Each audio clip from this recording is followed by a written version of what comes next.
Ny voninahitro tsy homeko ny hafa.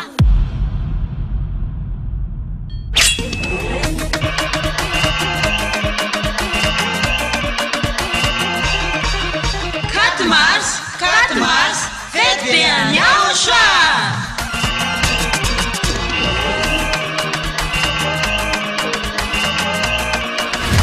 Tonga ny fotoana ankalazantsika niverena amin'ny anarana mitondra famitseny Yayava sy Yaoshua.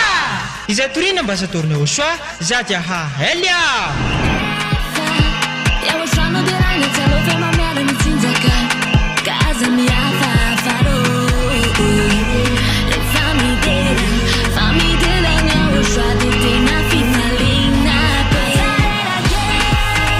Ny tena goavambe no sady tena mahafaly dia ho avy eo mihitsy Yaoshua ilay niteny taminao hoe aza manota intsony, aza manota intsony.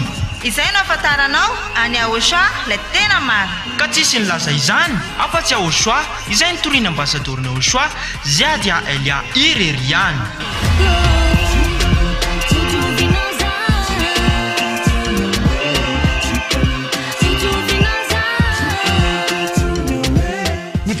volana mars ao avy zao ary tena fety be manetiketika ety amin'ny fohy be mifanjakana Yaoshua Ambohidrapeto Antananarivo Madagasikara.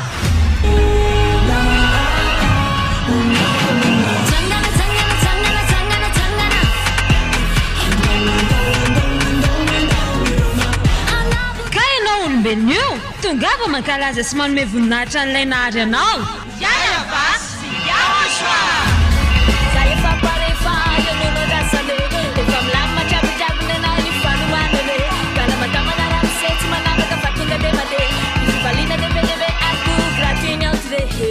Kutungava taola raha iara fety amin'ny fahaefatra ny volana martsa ho avy zao.